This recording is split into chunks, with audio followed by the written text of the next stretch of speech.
To lead a purposeful life, we must always have a vision. It adds value. To move forward, it becomes a reason. Not always your vision will make sense to the world. While you may see it clearly, others will see it blurred. Questions, doubts will be raised, uncertainties will be around, but your clarity, faith, and commitment will give the vision ground. The more certain you are, the clearer your vision will be. Obstacles may slow you down, but stagnant you will never be. The vision will guide you to a territory unexplored, unknown. There will be something new that you haven't experienced before. Believing in the vision doesn't always translate into success and glory, but following it brings satisfaction, a new dimension to your personal story. In the world where most don't dare to follow their dream, you're ready to walk into uncharted waters, another realm. Your conviction, faith, and a clear vision is what matters. It keeps you focused, intact when people around you are in tatters. Follow your vision, and a happy and content you people will see. Soon in your certainty and clarity, they will seek refuge with glee. Therefore, to lead a meaningful life, you must always have a vision. It adds value. To move forward, it becomes a reason.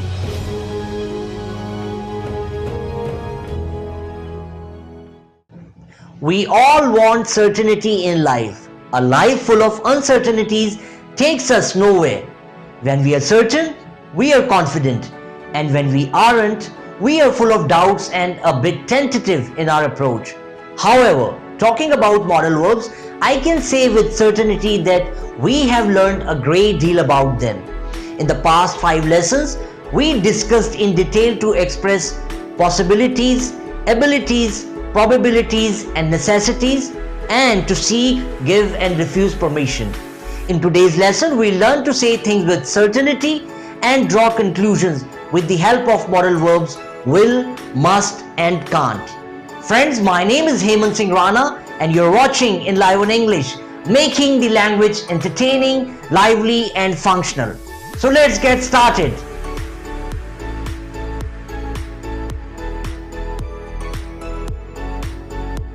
We all are good at making predictions, aren't we? Many a time it happens that we are in conversation with someone or we observe something and we make instant prediction or draw conclusion. While making instant prediction or drawing instant conclusion, we apply no logic as we give ourselves little time to think before we speak. In such a case, we can express ourselves with the help of modal verb will. Let's see some examples to understand this better. Children are not in the house. They will be in the park. It's getting cloudier and darker. It will rain.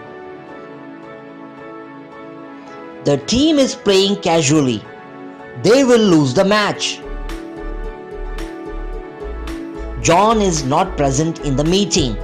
He will be working on the project. In all these sentences, we are making a prediction, going by what is visible to us, without applying any logic or without going into the facts, whether what we are saying is true or not. This was something where there is no need for logic or reason, but when we are convinced or we are very certain why something has happened or why something is true, we will use must to say things with certainty. However, when we are convinced or we are certain why something is logically impossible to be true, we will use can't. Remember, we will use can't not must not. Let's see some examples. They won the tournament. They must have worked hard. Their applications have been rejected. They must have filled them casually. It has been snowing since last night. You must be feeling cold. He reached the destination well before time. He must have driven fast. In these sentences, must is used as speaker arrived at the conclusion logically, and supporting his logic is the outcome, which agrees well with it. Now look at these sentences. They can't lose the match.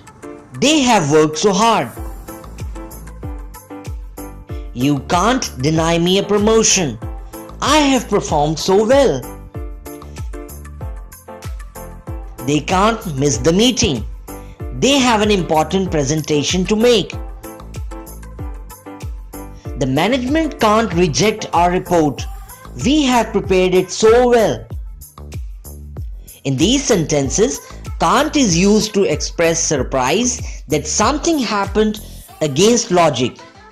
It is opposite to what we perceive with must. To draw conclusions or saying with certainty about something in the past, we will use must have plus third form of the verb for expression. In negative sentences, we will use couldn't have plus third form of the verb.